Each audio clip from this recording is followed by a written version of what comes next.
Today we are taking part. Windsor is hosting the Global March that is happening worldwide. A global march against geoengineering and chemtrails. So we're at the park today, and we've invited the public to come and join us so we can share with them our knowledge of solar radiation management activities, very active above our heads in the County of Essex. We are here to share with them the process of how solar radiation management happens, as well as the ailments that come along with solar radiation management. We need the sun. It's important for our health. And so yes, today we are creating awareness. We need the entire County of Essex to start looking up at the sky, because the chemicals that are being sprayed as part of the solar radiation management project is very toxic. We are kind of doing some monitoring of chemtrails as opposed to contrails that are hazing up our skies these days. And a contrail is something that a regular airplane jet, when they take off, if it's cold up there, it lets off, it's a steam, it's a trail of steam. And it dissipates in seconds, a minute less. You'll see it disappear behind the plane and it's gone. It's just steam. What we're seeing now that we're calling contrails, or chemtrails, is, on the other hand, we see airplanes shooting out, two clouds of not something that it looks like steam but isn't, because instead of dissipating in a minute or so, it grows into all kinds of shapes, from something we call angel wings to great big puffy things that are not clouds, and all kinds of strange things. And eventually it hazes out the whole sky and our sun, because there's many of these planes up there letting go of these chemicals and causing these trails to be occurring in our sky.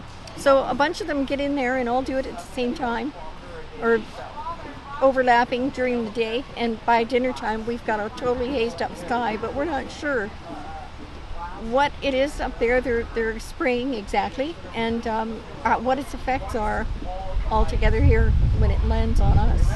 Well, the goal for today was to get people to start looking up, and if you see all of these chemtrails up there, those are not clouds. And what's happening is you see all these young children who are being raised today think that these are actually natural clouds, and they're not. And eventually, once we die off, they're going to think this is all normal, but it's called cloud seeding. And a lot of people say, oh, well, chemtrails, you're wearing a tinfoil hat. Well, no. All they have to do is go to the Canadian government website and look at the Weather Modification Act, and then they can go to modificationweather.com, and they'll be able to see the company who is hired on by all of the countries around the world, and within these cloud seedings. And then you have cancer, who went up in the last 6 years by 60%. 60%, that's a huge number. A lot of people are getting sick, and they're saying, well, why? Well, I mean, there's nothing that they could be putting in that cloud seeding that might, that would not have an adverse effect throughout the lands, like the grass, the air, the trees, the people, the animals. Everything is kind of getting affected, and then things are turning around, and you're seeing the changes as we gradually go. So what we're doing here today is to try and show people that there is a solution. With everything that's going wrong in Canada, due to these politicians bringing this into us, Monsanto, you name it, the list is an arm long.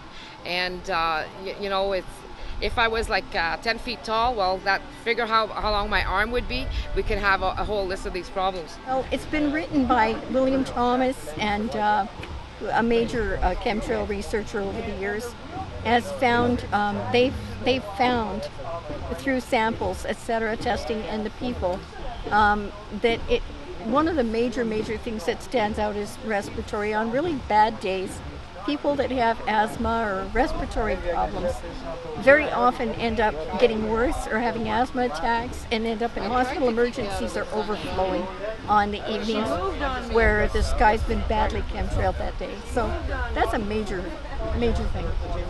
Mm-hmm. But other than that too, people as a rule will experience, it's not unusual to experience headaches, and nausea and that sort of thing on chemtrail days.